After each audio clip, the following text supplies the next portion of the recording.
estaremos desglosando el ordo salutis en algunas palabras, en algunas predicaciones. Hablaré de un punto, en otros mensajes dos. Hoy concretamente estaré hablando de 3 puntos. Y si queréis apuntar los primeros 3 puntos de este primer mensaje, pues ahora os comparto el bosquejo. Punto número 1, elección. Punto 1, elección. Punto 2, llamamiento. Y si queréis hay colocar entre paréntesis eficaz, el adjetivo eficaz. Llamamiento eficaz. Y luego punto 3, regeneración. Regeneración, que conocemos popularmente como el nuevo nacimiento. Estaremos a lo largo de la semana desarrollando luego fe, arrepentimiento, justificación, adopción, santificación, perseverancia, glorificación. Hoy vamos a empezar en la eternidad, la elección, y acabaremos el día sábado en la eternidad con nuestra glorificación, cuando todos seremos pelirrojos por los siglos de los siglos. Aleluya, amén. Hoy pues, elección, llamamiento eficaz y regeneración. Como son mensajes temáticos, no exegéticos, como venimos haciendo en nuestras iglesias locales, lo que voy a hacer en cada punto es abrir un texto del Antiguo Testamento y un segundo texto del Nuevo, para que veamos que estas doctrinas están firmemente arraigadas en la revelación escriturística. Así que, sin más preámbulos, vamos a entrar en la primera doctrina, donde empieza todo. Realmente todo lo que vamos a hablar sobre el ordo salutis arranca a partir de lo que conocemos como elección. ¿De acuerdo? Así que os pido que busquéis Deuteronomio 7 y Efesios 1, o sea, al mismo tiempo. Que las mujeres van a lograr encontrar los textos antes que los hombres, ¿no? Que las mujeres son expertas en multitasking. Así que Deuteronomio 7 y Efesios 1 para desarrollar el primer punto de mensaje de hoy, elección. Elección, que forma parte de la predestinación. Deuteronomio 7 y Efesios 1. Bueno, estáis ahí buscando los textos. Simplemente deciros que Dios, en su decreto eterno, en su predestinación, determina todo lo que ha de acontecer, todo. Y cuando digo todo, aludo también a eventos tales como la crucifixión, que es el acto más pecaminoso en toda la historia. La crucifixión de Cristo también fue decretada por nuestro Dios, y en este decreto eterno, Él establece todo lo que acontece, y dentro de este decreto está nuestra elección para salvación. Deuteronomio 7, versículos 6 al 7, y luego nos fijaremos en Efesios 1. Deuteronomio 7, 6 al 7, dice el Señor: Tú eres pueblo santo para el Señor tu Dios. El Señor tu Dios te ha escogido para serle un pueblo especial, más que todos los pueblos que están sobre la tierra. No por ser vosotros, más que todos los pueblos os ha querido el Señor y os ha escogido, pues vosotros seréis el más insignificante de todos los pueblos. Y si queréis, fijaos también la primera cláusula del versículo 8, sino por cuanto el Señor os amó. Entonces ahí está la doctrina de la elección. Dios lo elige, escoge un pueblo, no por su mérito, no por sus obras, no por su previo conocimiento de su fe, su arrepentimiento. No, porque Él quiso, porque Él los amó por soberana, dulce, libre gracia. Y ahora vamos a abrir Efesios capítulo 1, versículos 4 al 6. Efesios 1 del 4 al 6. Y este texto, wow, está cargado de doctrina. Podemos estar aquí una semana entera solamente exponiendo Efesios 1 del 4 al 6. Dice el querido apóstol Pablo, quien amamos en el Señor, dice la palabra de Dios, Efesios 1, 4. Según nos escogió, aquí el sujeto de la frase es Dios, que vemos en el versículo 3. Dios nos escogió en Él. ¿Quién es Él? Cristo, exactamente. Dios nos escoge en Cristo antes de la fundación del mundo, antes de tu nacer, para que fuésemos santos y sin mancha delante de Él. En amor, no según nuestro mérito, no según esas obras, en amor, habiéndonos predestinado para ser adoptados hijos suyos, por medio de Cristo, según el puro afecto de su voluntad, para alabanza de la gloria de su gracia, con la cual nos hizo aceptos en el amado. Pablo aquí, en cuestión de unas frases, responde a un montón de preguntas que a lo mejor vais a lanzar el día jueves por la noche. En primer lugar, aprendemos, ¿quién es el agente que escoge? Dios el Padre. ¿En quién nos escoge? En el Hijo. Versículo 4 todavía, ¿cuándo nos escoge? Antes de la fundación del mundo. Dios nos escogió antes de nosotros nacer.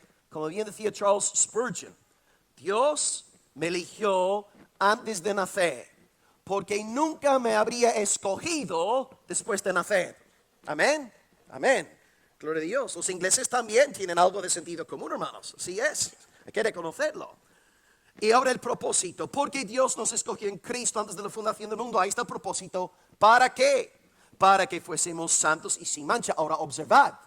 No dice, como enseñan nuestros amigos arminianos, Dios primeramente ve de antemano que andamos en fe, arrepentimiento, santidad, en perseverancia. Luego Dios, conociendo estos datos de antemano, nos escoge. No, Pablo te está enseñando, el Espíritu Santo te está enseñando a través de Pablo todo lo contrario.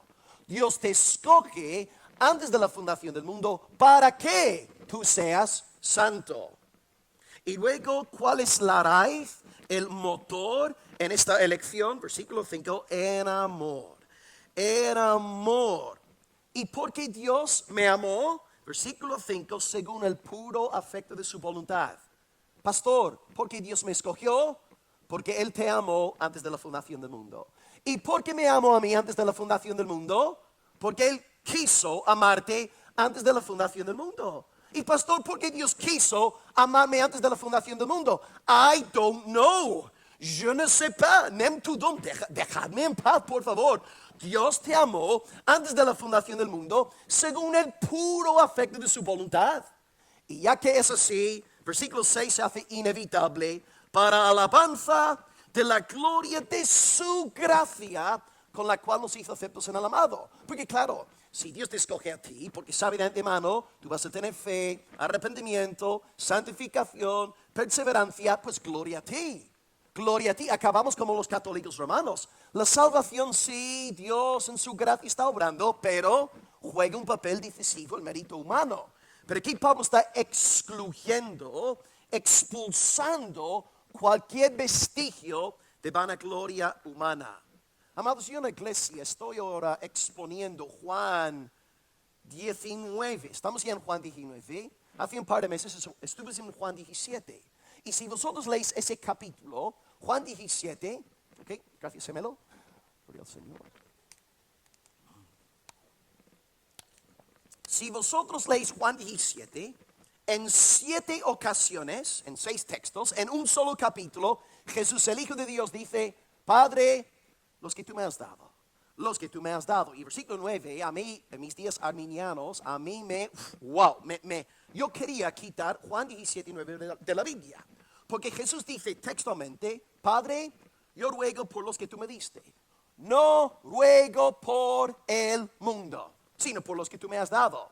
Jesús viene al mundo sabiendo que hay un pueblo escogido desde antes de la fundación del mundo. Y Él se encarna con el fin de morir por los pecados de ese pueblo y resucitar en lugar de ese pueblo.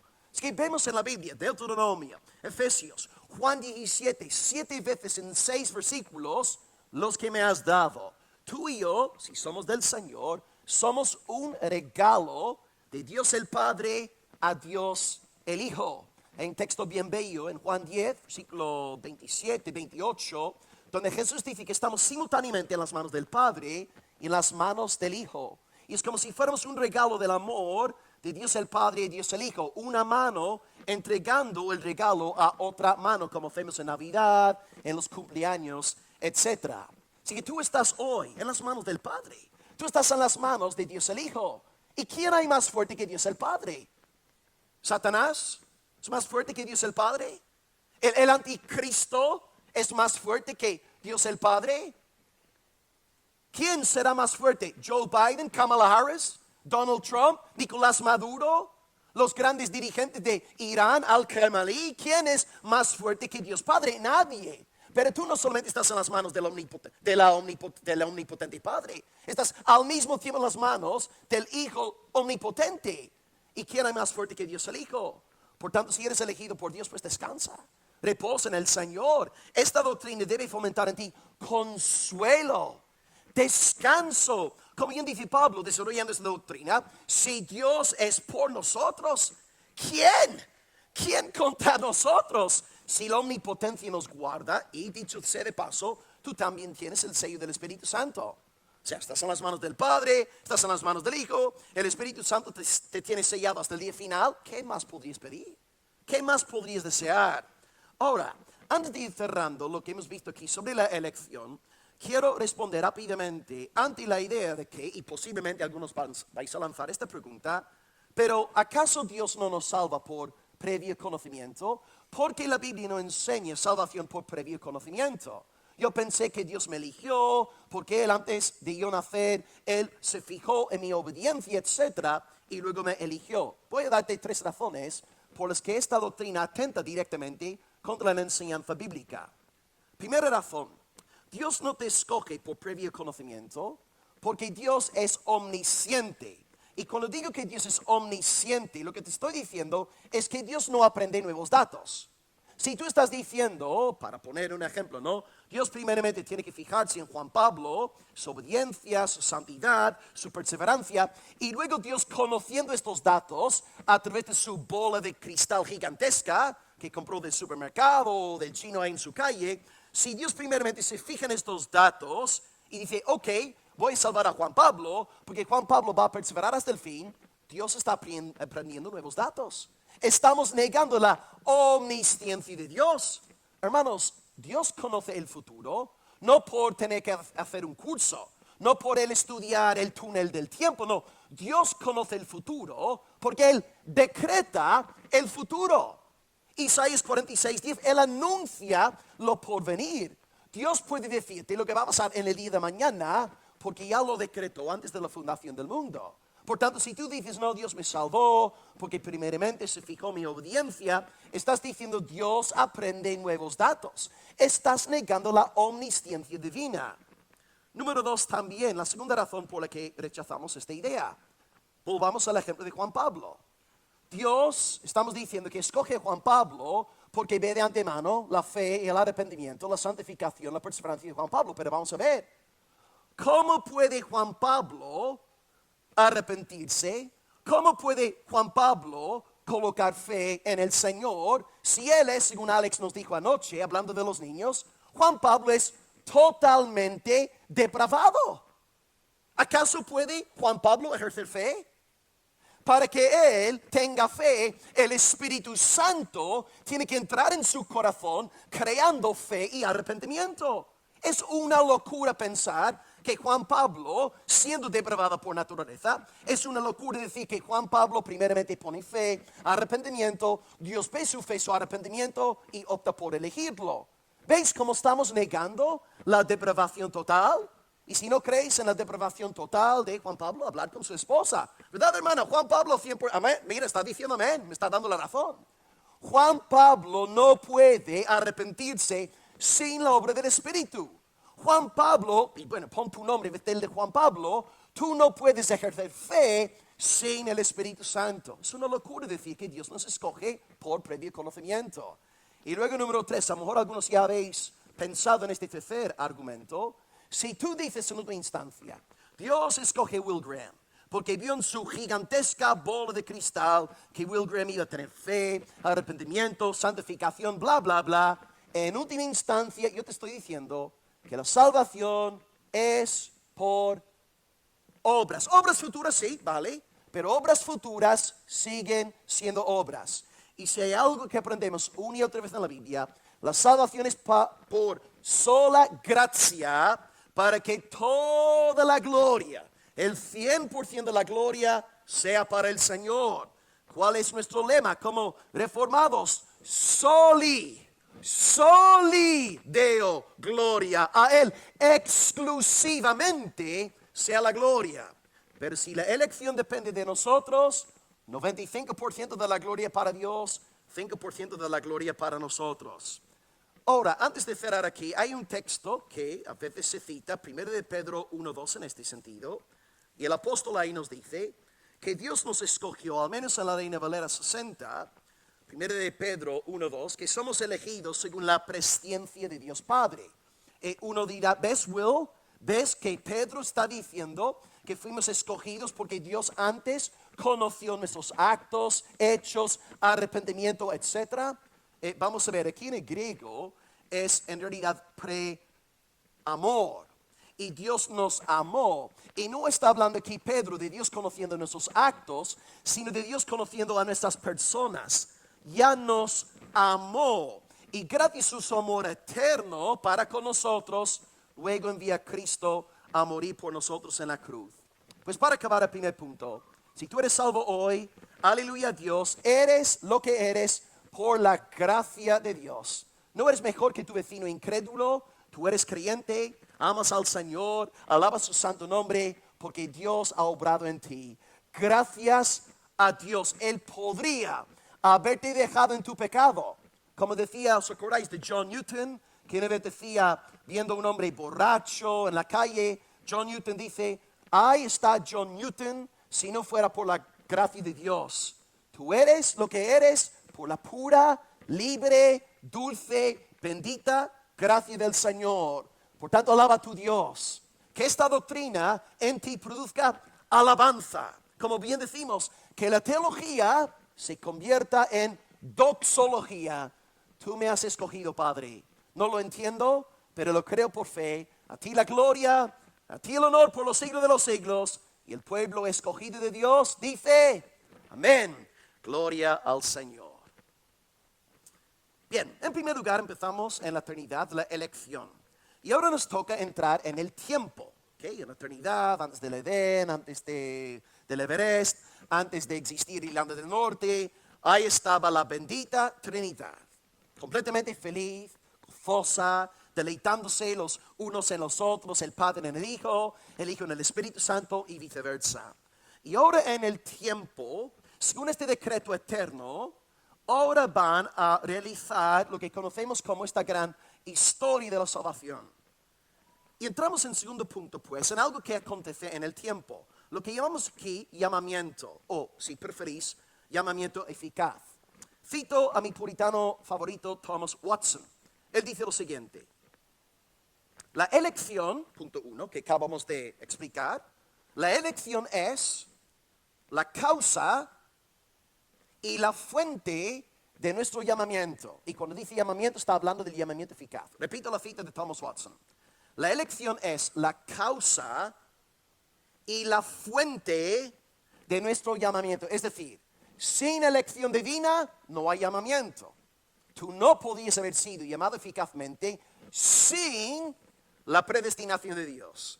Tu llamamiento emana, se deriva de esta predestinación. Bueno, vamos a hacer lo mismo que en cuanto al primer punto. Dos textos.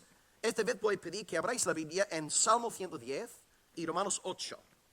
¿Okay? Salmo 110.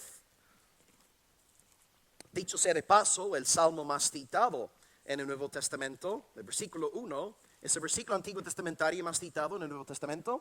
Esta es información gratis, ¿ok? Y luego Romanos 8:30.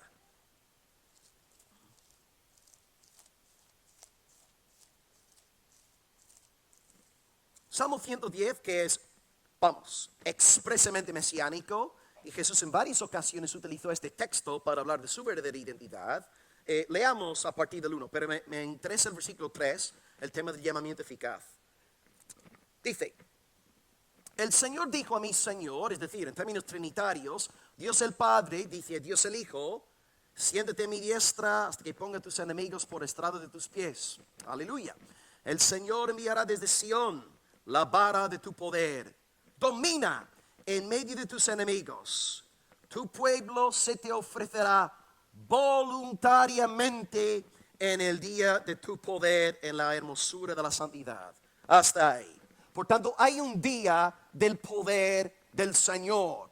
Muchos han hablado del llamamiento eficaz como el día del poder del Señor. Es el día cuando Dios ejerce dominio entre sus enemigos, transformando sus corazones. Es una obra misteriosa, nadie puede explicar cómo lo hace, pero Dios abre el corazón, y voy a poner un ejemplo también luego. Dios abre en ese corazón Y empezamos a ver cosas que nunca antes habíamos visto. Empezamos a oír cosas que antes no habíamos oído. Empezamos a comprender, entender cosas que antes no podíamos haber entendido. Empezamos a disfrutar de cosas que antes nos aburrían. Y empezamos a huir de cosas que antes nos fascinaban. Y luego el Nuevo Testamento, Romanos 8, versículo 30, escogido este texto porque conecta muy bien puntos 1 y 2 del mensaje de hoy. Pablo dice: a los que predestinó, primer punto, Dios te predestina, te elige en Cristo antes de la fundación del mundo. A los que predestinó, ¡pum! Segundo punto, a estos también llamó. Ahora hay que tener cuidado aquí con el sustantivo llamamiento, porque hay dos tipos de llamamiento en la Biblia, al menos llamamientos relacionados con la salvación. Hay otros llamamientos, llamamiento ministerial, etcétera. Pero en cuanto al llamamiento soteriológico, hay dos tipos de llamamiento. Por un lado, hay lo que conocemos como el llamamiento general. El llamamiento general o el llamamiento universal. Y luego, lo que estamos aquí desarrollando en el segundo punto de mensaje, llamamiento especial. Llamamiento eficaz. ¿Qué es la diferencia? Jesús alude a esta diferencia dos veces en Mateo, cuando nos dice: muchos son los llamados, mas pocos escogidos. Por tanto, hay un llamamiento general que es para todos, amén, pero hay un llamamiento especial, eficaz, que es para unos pocos. ¿Qué entonces es la diferencia? ¿Cómo podemos así resolver este misterio en cuanto a muchos llamados, pocos escogidos? Bueno, el llamamiento general es la predicación universal del Evangelio. Debemos tú y yo, como de nuevo estoy pensando en Alex anoche, bueno, ya que Dios es soberano, no tengo que invertir tiempo en mis hijos, no tengo que tener adoración familiar, porque Dios es Dios, y si tiene mi hijo escogido, pues Él lo salvará sí o sí. No, Dios es un Dios de medios. El Dios que decreta fines, decreta los medios para que los fines se lleven a cabo. Por tanto, lo que tú no puedes hacer como creyente reformado es decir: bueno, ya que creo en la predestinación, Dios tiene su pueblo elegido desde antes de la fundación del mundo, los escogidos serán alcanzados sí o sí, pues no voy a predicar la palabra de Dios, no voy a evangelizar, me quedo aquí en el sofá, brazos cruzados, viendo series en Netflix, pasándolo bomba, el celular con el YouTube abierto todo el día, no voy a hacer absolutamente nada. No, falso, es falso, porque Dios, para que su pueblo sea alcanzado, usa el medio del evangelio, el medio de la predicación. Y de nuevo, para citar a Charles Spurgeon, él decía: yo solamente dejaré de predicar a todos los hombres en Londres el día que Dios selle la letra E de elegido, en sus espaldas. Mientras Dios no selle la letra E en la espalda de todos sus elegidos, yo estoy obligado a predicar a todos. Porque claro, tú y yo no sabemos quiénes son los elegidos, y por tanto salimos a evangelizar. Evangelizamos creyendo que el Señor usará nuestros pocos esfuerzos, pobres esfuerzos, pequeños esfuerzos, para alcanzar a su pueblo escogido. Hay un llamamiento general. Miles de millones de personas en este mundo, ya somos 8,000 millones. Dice que todavía hay casi 2,000 millones que nunca han escuchado el Evangelio. Pero ahora con la creciente digitalización, ¿cómo se dice esta palabra, hermanos españoles? Digitalización. Recibí el don de lenguas, gloria al Señor. Entonces, ante la expansión del mundo digital, para no decirlo de la otra manera, ya que el mundo digital está permitiendo que el evangelio sea predicado hasta estas partes antes desconocidas del mundo, pues genial. Pero tú y yo tenemos un deber. Tú y yo tenemos que predicar la palabra de Dios. Ahora, predicamos la palabra, y si aquí tenemos a hermanos que habéis salido a las calles de España a evangelizar, cuando tú te pones a predicar, se convierte toda la gente: oh, quiero recibir al Señor, oh, quiero congregarme en tu iglesia, dame la dirección, quiero empezar la Biblia. Sucede así, ¿verdad, hermanos? Se convierten todos los españoles cuando nos ponemos a predicar, ¿verdad? O solamente me pasa a mí. Veo que tenéis poca fe, no tenéis la fe de Cash Luna. Pues hermanos, cuando salimos a predicar, lanzamos ¡fum!, la palabra de Dios. Cristo, y como bien decía el hermano Rafael, ¿se llama el hermano que estuvo aquí antes, no? No empezamos diciendo, hoy Dios sueña contigo, Dios te ama mucho, date un besito, oh el Señor. No, no, el mensaje, tú eres un pecador, arrepiéntete, la ira de Dios está sobre ti. Y luego cuando la persona se da cuenta de su pecado, luego predicamos la buena noticia, luego anunciamos a Jesús. Por tanto, predicamos, pero en nuestra experiencia vemos claramente que pocos creen. Esto pasó también en el libro de los Hechos. Pablo predica, muchos rechazan el mensaje, pero hay unos cuantos que llegan a creer la palabra. Y esto lo vemos en nuestros países, el país que sea. Sí, muchos han recibido la predicación audible del Evangelio, pero muy pocos llegan a creer en él. Y te quedas preguntando, pues, ¿por qué? Porque el mismo Evangelio es predicado al mismo grupo de personas y solamente unos cuantos llegan a creer en el Señor. Pues aquí entra en juego el llamamiento eficaz. Por esta razón tú puedes estar aquí delante de 153 personas, ¿no? Aquí somos 153, como los peces de Pedro, ¿verdad? 153 peces, increíble aquello. Yo lanzo la palabra 153 personas y digamos que 3 personas creen en Cristo. ¿A qué se debe? Se debe a la habilidad del pastor, a su maravilloso conocimiento, su carisma, su dinamismo. No, no. Se debe al llamamiento secreto del Espíritu Santo. Él toma este mensaje, que es locura para el mundo, es rechazado por el mundo, pisoteado por el mundo, pero en los escogidos, ¡pum! El Evangelio es como un imán que atrae al pueblo de Dios hacia Dios. O para seguir con la metáfora de los peces, es como la caña de pescar. Y Dios usa esa caña para atraer a sus peces hacia sí mismo. Por esta razón, pues, el día que tú te convertiste, a lo mejor estabas escuchando el Evangelio con otras personas. Estas otras personas, yo por ejemplo pienso en el día de mi conversión, otras personas que estuvieron conmigo, escuchando el mismo mensaje, están ahora perdidos. Fiestas, bebidas, fornicación, es su vida. Fiestas, bebidas, fornicación. Y 22 años más tarde, heme aquí, Will Graham, sur de España, predicando el Evangelio a un grupo de hermanos. ¿Cuál es la diferencia? Porque ellos, oyendo el mismo mensaje que yo, han seguido en fiestas, bebidas, fornicación. Yo estoy aquí predicando la palabra de Dios con amor y con fuego de Dios en el alma. ¿Por qué? Porque llamamiento eficaz. Dios en el tiempo histórico envía de su espíritu para que sus enemigos se entreguen a él voluntariamente. Lo que leímos en el Salmo 113. Tu pueblo se te ofrecerá voluntariamente en el día de tu poder. Hay un día del Señor. Hay un día cuando conquista el alma y nos convertimos en súbditos suyos. Y voy a poneros una ilustración bíblica. Hechos 16, versículo 4, habla de una dama preciosa en la ciudad de Filipos. El Evangelio empieza a penetrar nuestro continente de Europa, que sigue siendo muy necesitado hoy. Y dice la palabra de Dios en Hechos 16, versículo 14, y ruego al Señor que este milagro se dé hoy, en esta predicación, en esta semana de devocionales, reflexiones bíblicas. Hechos 16, 14, dice la palabra de Dios. Entonces una mujer llamada Lidia, vendedora de púrpura de la ciudad de Tiatira, que está ahí en Asia Menor, Turquía, ella adoraba a Dios, por tanto tenía algún tipo de afinidad con el judaísmo. Ella estaba oyendo la predicación de Pablo. Y ahora, aquí está el milagro del llamamiento eficaz. Es poderosísimo. Y se te ponen los pelos en punta no leer esto.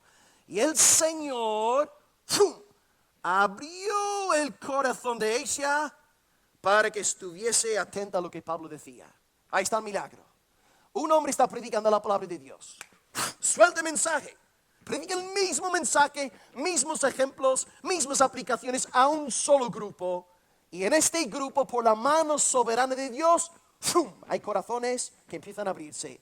¿A qué se debe esta apertura de corazón si Lidia es totalmente depravada? Se debe al día del poder del Señor.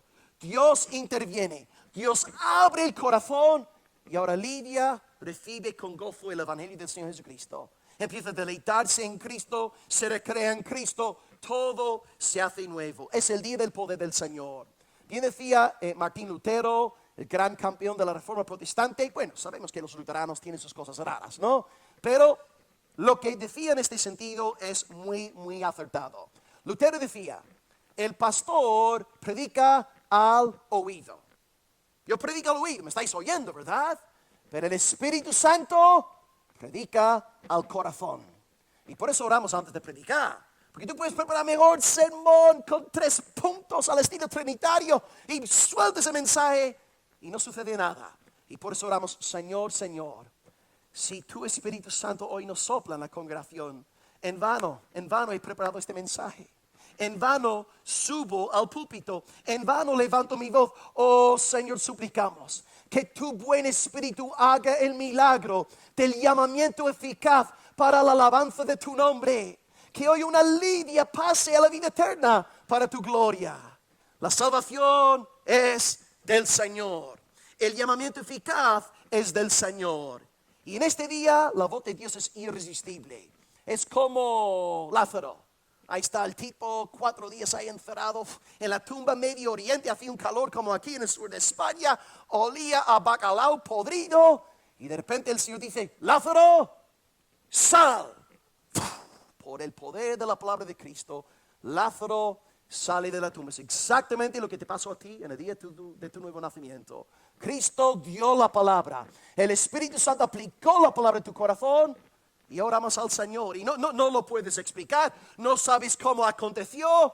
Pero dices, fue la mano de mi Dios.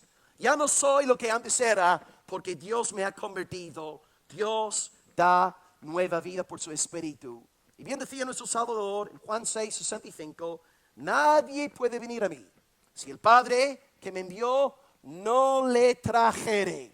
Dios pues por medio de la predicación de la palabra llama a su pueblo. Entonces, para aplicar esto en cuanto al segundo lugar, ¿cómo podemos saber si hemos sido llamados eficazmente?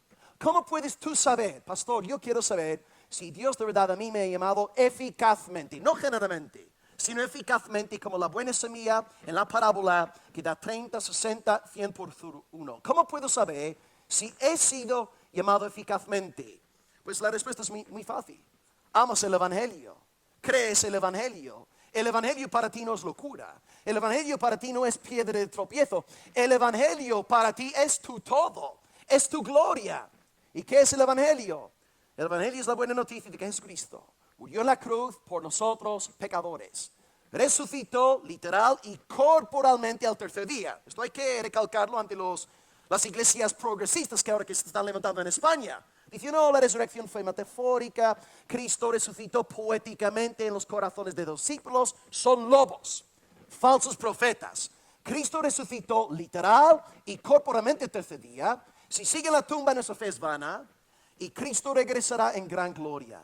Todos aquellos que creen en Él, arrepintiéndose del pecado, serán salvos eternamente. Si tú crees este mensaje, si tú te has arrepentido de tu pecado, si tú me puedes decir hoy, pastor, de verdad, el pecado me entristece, lucho con el pecado ya no es mi amigo, pues aleluya al Señor. Eres una nueva criatura, has nacido de nuevo por el poder de Dios, has sido llamado eficazmente. Puedes saber que has sido llamado eficazmente a través de tu fe en el Evangelio del Señor Jesucristo. Ahí está el punto. Pues, ¿eres una persona llamada? ¿Has sido llamado por el Señor? Si tú dices que no, pues hoy clama a Dios Padre para que te perdone, para que tenga misericordia de ti y para que haga de ti una nueva criatura para su alabanza. En primer lugar, hemos estudiado la elección. En segundo lugar, estrechamente vinculado a la elección es el llamamiento eficaz.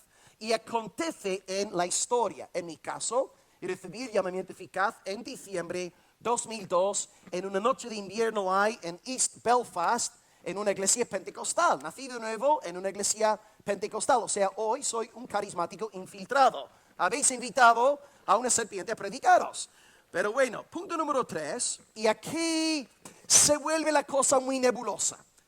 Si tú compras 12 libros de teología, algunos atribuirán ciertas cosas al llamamiento eficaz, otros atribuirán otras cosas a la regeneración. Aquí estamos en terreno muy nebuloso. Pero en tercer lugar, la regeneración y el llamamiento eficaz acontecen al mismo tiempo. Y por eso es tan sumamente difícil separarlas. No podemos divorciar lo que Dios ha unido. Por tanto, algunas pautas generales sobre la regeneración, reconociendo que estas dos cosas siempre suceden al mismo tiempo. Pues regeneración, de latín regenerare, en español quiere decir muy sencillamente de nuevo, resetear, leer, etcétera, de nuevo, y generare, de generar, que es nacer. Por tanto, regeneración es nacer de nuevo. 1, elección en la Trinidad. 2, el tiempo, llamamiento eficaz, y en el día del poder del Señor se da regeneración. Y es difícil distinguir cuidadosamente entre llamamiento eficaz y regeneración. Y de nuevo, 2 textos, uno del Antiguo, otro del Nuevo. Antiguo Testamento. Este, por cierto, es mi texto favorito del Antiguo Testamento. Ezequiel 36, 26 al 27. Okay.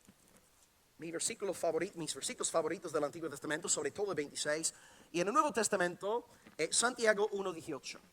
Okay. Ezequiel 36, 26 a 27, y luego Santiago 1, 18.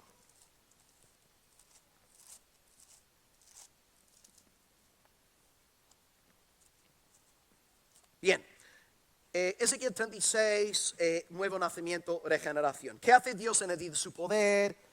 ¿Qué sucede cuando experimentamos este cambio radical? Pues aquí está descrito en Ezequiel 36, 26. Dice la palabra de Dios: os daré, notad, primera persona singular, yo lo haré, yo el Señor lo haré. Tú no vas a hacer que nazcas de nuevo. Yo te daré un nuevo corazón. Yo, pongo aquí yo para que sea bien enfático este punto, ¿no? Primera persona singular. Yo os daré corazón nuevo. Yo os pondré espíritu nuevo dentro de vosotros. Yo quitaré de vuestra carne el corazón de piedra. Yo os daré un corazón de carne. Y yo pondré dentro de vosotros mi espíritu. Yo haré que andéis en mis estatutos y guardéis mis preceptos y los pongáis por obra. Yo. ¿Quién hace que tú nazcas de nuevo? Dios. No es una cooperación. Dios a tu parte y yo haré la mía. No. Dios 100% te hace nacer de nuevo.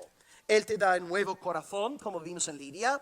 En el día del poder de Dios, Dios abre el corazón de Lidia y ahora su corazón se hace completamente nuevo delante del Señor. Y luego regresaré al versículo 27. Fijaos que Dios dice que como consecuencia su pueblo andará en obediencia a Él. El orden no es: andaréis en obediencia a mí y luego yo os daré un nuevo corazón. Incorrecto, es: yo te daré un nuevo corazón y ¡bing! Andarás en obediencia delante de mí. El orden es clave para no caer en el error de nuestros hermanos arminianos. Y ahora Santiago 1:18. Él, de su voluntad, no la voluntad del pastor, la voluntad de la denominación evangélica a la que pertenecemos, Él, de su voluntad, nos hizo nacer, regeneración, por la palabra de verdad, para que seamos primicias de sus criaturas. Ahora aquí, daos cuenta de la estrecha relación que hay entre el nuevo nacimiento y la palabra. Por eso, hermanos, es absurdo que en la iglesia contemporánea estemos quitando la centralidad del púlpito para luego tener un cultazo de 1 hora y media de alabanza y un mensaje de 10 minutos súper chistoso a finales de la alabanza y luego todos a casa. No hemos entendido la palabra. El nuevo nacimiento se da en el marco de la predicación de la palabra de Dios. Y por eso los padres reformadores en pleno siglo XVI, hasta el día de hoy, tú entras en una iglesia católica y tienen el púlpito a un lado y en el centro tienen la mesa de la Eucaristía y un crucifijo gigantesco con María, Cristo, y te están diciendo que aquí lo más importante en el culto católico es la mesa de la Eucaristía, tomar la hostia, etc. Pero cuando tú entras en una iglesia protestante, siglo XVI, colocan el púlpito en el centro. ¿Y por qué ponen el púlpito, precisamente el púlpito en el centro? Porque te están diciendo, aquí en esta iglesia, la voz más importante es la del Todopoderoso.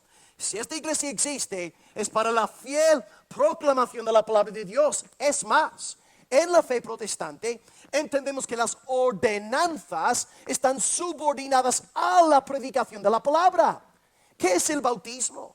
Sino una predicación visible del Evangelio, la sepultura, muerte y resurrección del Salvador Jesucristo. ¿Y qué es la Santa Cena? Sino un anuncio de la muerte expiatoria de nuestro Señor en la cruz. En la iglesia evangélica nosotros tenemos las ordenanzas subordinadas a la predicación de la palabra. Por tanto, amados, ¿qué necesitamos en la iglesia? Más predicación, más predicación. Estamos orando mucho por obreros, pero debemos orar por obreros bíblicos, obreros que prediquen la palabra, porque hay de todo ahora en España, hermanos. La realidad eclesial hoy día en el mundo evangélico en nuestro país es de verdad, te da hasta miedo lo que están ahora haciendo en los cultos. Necesitamos recuperar la fiel proclamación de la palabra de Dios. Basta de payasos en los púlpitos. Necesitamos hombres con biblina para citar de nuevo a Charles Spurgeon.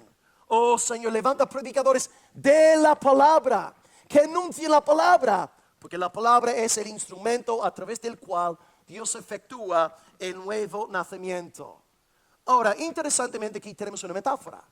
El elemento, la doctrina de la regeneración es un nacimiento. Y vamos a pensar en términos naturales. Veo aquí un montón de bebés. Yo también tengo un bebé ahí de 19 y 20 meses y nos encantan los bebés. Nos hacen la vida muy agradable, pero claro, luego ya sabes, ¿no? Cuando tienen hambre, no, y dice, ay, Señor, ayúdame, Señor. Pero un bebé nace, y vamos a pensar por un momento, todos los presentes, no solamente pensamos bebés. En el día de tu nacimiento, ¿acaso tú sacaste el celular 9 meses antes de nacer? Papá, tengo ganas de ver algo del mundo. Ponte perfume, invita a mamá a un restaurante y venga, a trabajar, ¿no? Y luego 9 meses más tarde, sorpresita, saliste tú. ¿Tú acaso llamaste a tu padre 9 meses antes de nacer pidiendo nacer? ¿Qué tontería?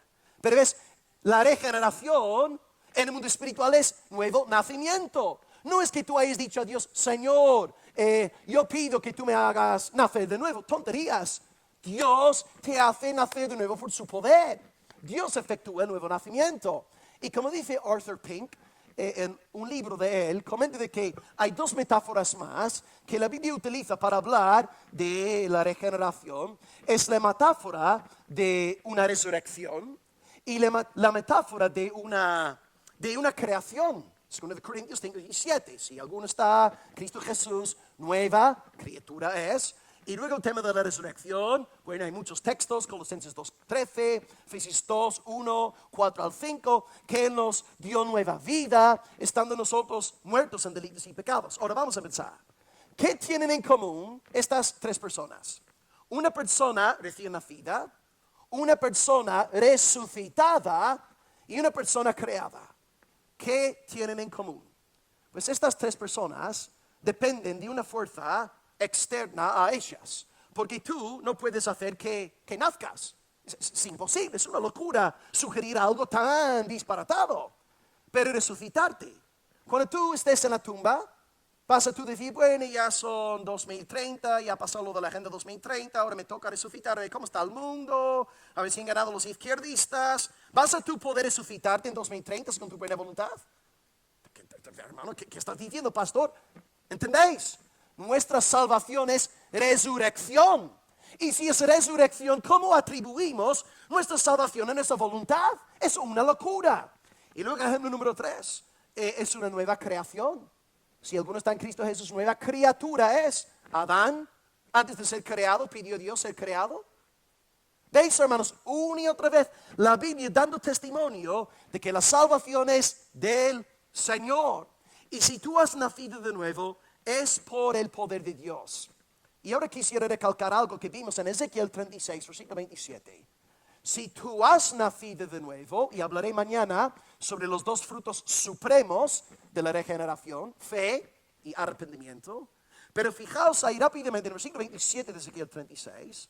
Si tú de verdad has nacido de nuevo, Si tú conoces de verdad a Jesucristo, no este Jesucristo falso que están predicando en las iglesias liberales.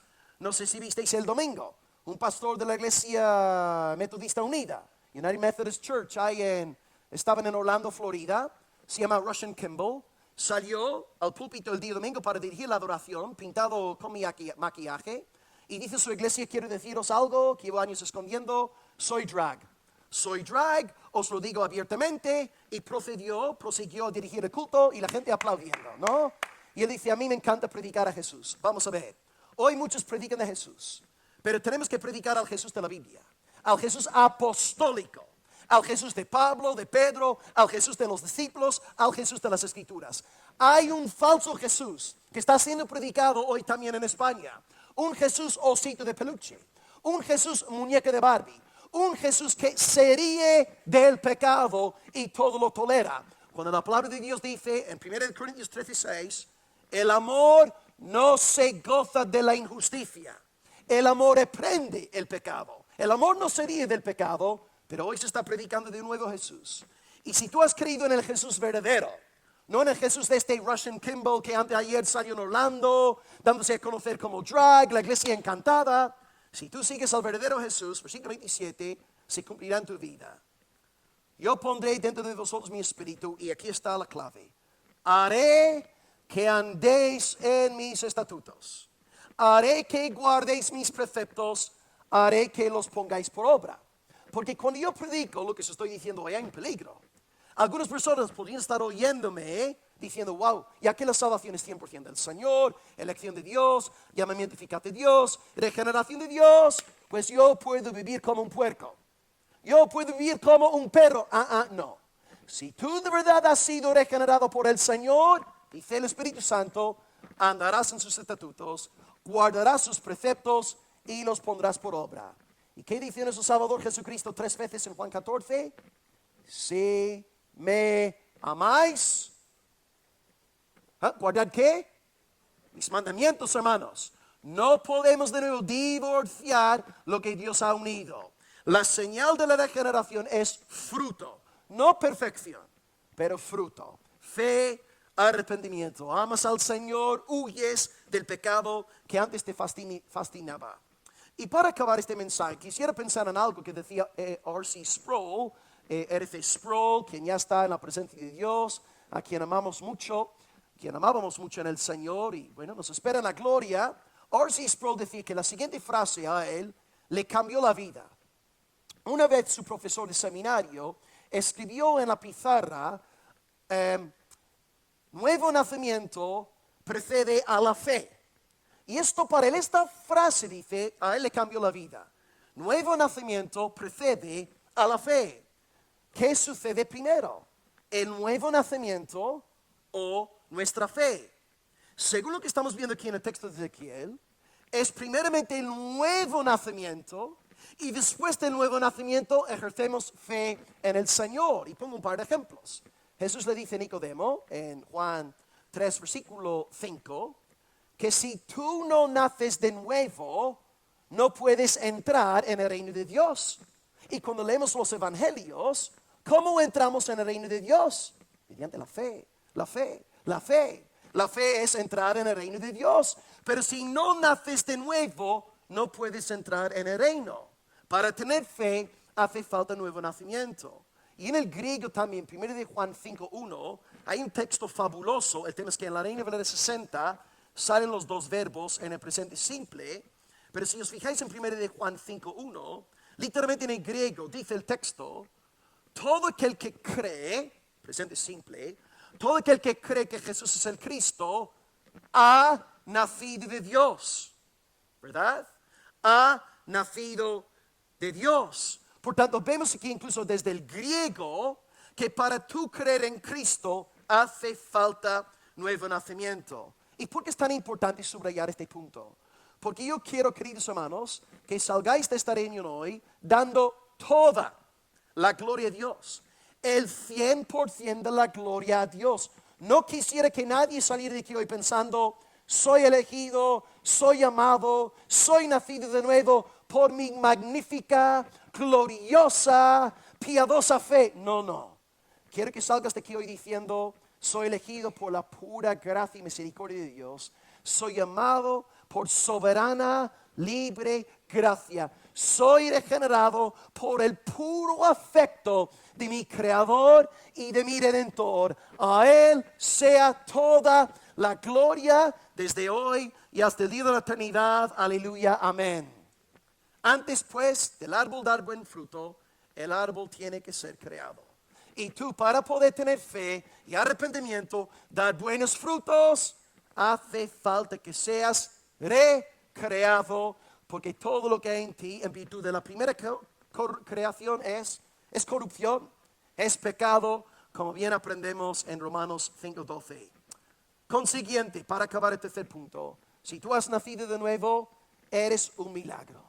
Eres un milagro del Señor. Yo sé que hoy día se abusa mucho de la palabra milagro en nuestros círculos evangélicos, pero es verdad decir que cada persona aquí en esta sala, nacida de nuevo, es un milagrazo de parte de Dios.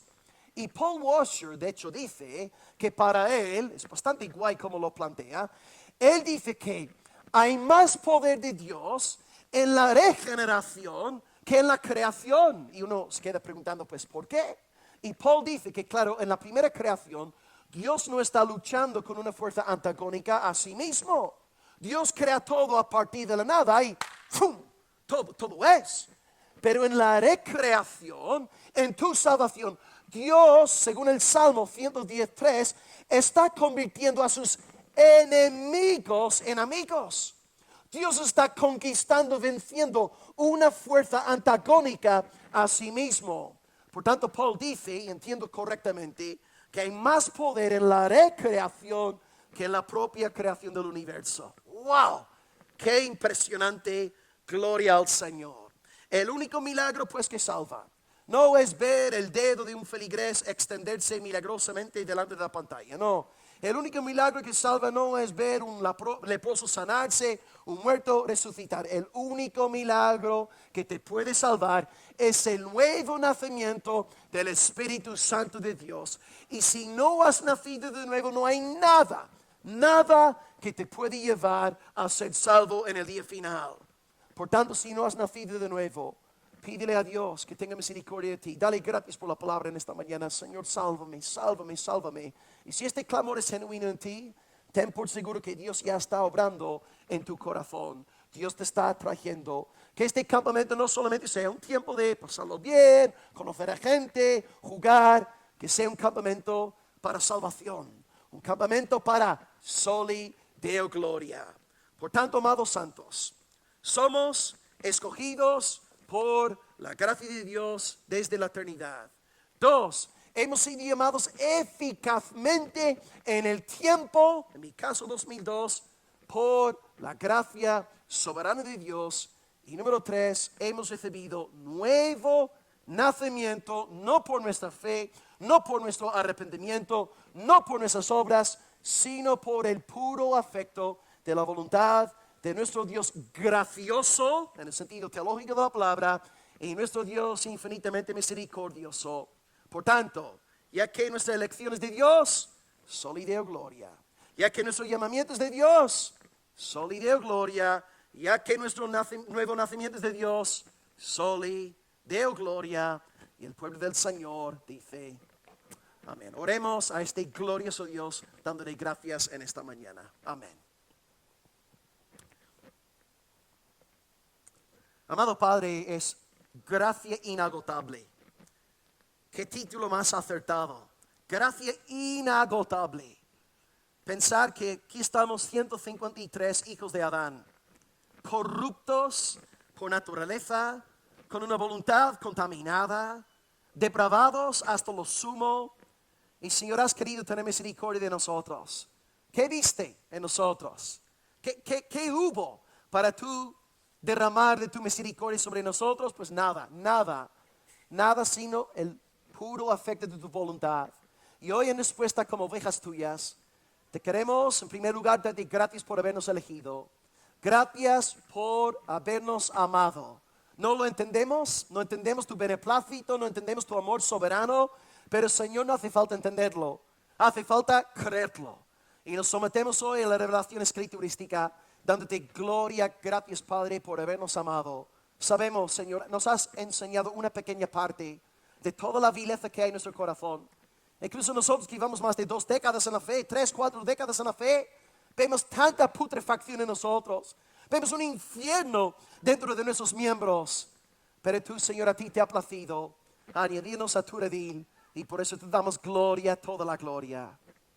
En segundo lugar, aleluya a ti por el día, Señor, del llamamiento eficaz. Señor, miles de millones de personas en este planeta han oído el Evangelio. Han escuchado hablar de Jesús de Nazaret. Y sin embargo, la inmensa mayoría de ellos siguen entregados a sus pecados, fiestas, bebidas, fornicación, idolatría y todo lo demás. Y sin embargo, venos aquí 153. ¿A qué se debe, Padre? A tu divino llamamiento, a tu dulce, libre y soberana gracia. A algunos nos has permitido nacer en el seno de un hogar cristiano, donde nuestros padres nos estaban evangelizando al nada más salir del hospital de maternidad. Gracias, amado Dios, porque incluso aquellos que hemos nacido en familias no cristianas, has puesto a personas en nuestras vidas que nos han compartido, que nos han evangelizado. Y todo esto, Señor, lo recibimos como un regalo de tu dulce gracia. Gracias por haberte acordado de nosotros. Podías habernos entregado a la dureza de nuestro corazón, como hiciste con Faraón, como hiciste con Judas Iscariote, como hiciste con Demas y con tantos otros, Señor. Pero aleluya a ti, has querido salvarnos, has querido llamarnos eficazmente como hiciste con Lidia, y por ello te damos gloria. Gracias por esta voz que nos dijo: Will, sal de la tumba. Juan Pablo, sal de la tumba. Alex, sal de la tumba. Gracias por el día de nuestro llamamiento. Gracias por gracia irresistible e inagotable. Y número 3, Padre, aleluya a ti por el nuevo nacimiento. Estos bebés que vemos aquí hoy en la sala, sabemos que no decidieron nacer, no llamaron a papi 9 meses antes de nacer pidiendo nacer. ¿Qué va, Señor? Sabemos que el nacimiento es un regalo que recibimos 100% de uno ajeno a nosotros. Y gracias porque hoy hemos aprendido que tú nos hiciste renacer, tú nos hiciste resucitar, tú nos recreaste. Y como decía tu siervo Paul, vemos más poder en la recreación que vemos en la primera creación. A ti la gloria, Señor, por todo lo que has hecho entre nosotros. Y por supuesto rogamos por aquellos que todavía no son salvos, que tu buena gracia, tu gracia inagotable, alcance en los próximos días sus corazones, a fin de que salgamos de este campamento salvos, gozándonos en ti, deleitándonos en tus estatutos. Amado Dios, te damos gloria, pedimos tu bendición sobre el resto del día. Gracias por la lección, gracias por el llamamiento eficaz, gracias por la regeneración. Y el pueblo del Señor dice amén y amén. Gloria al Señor. Amén.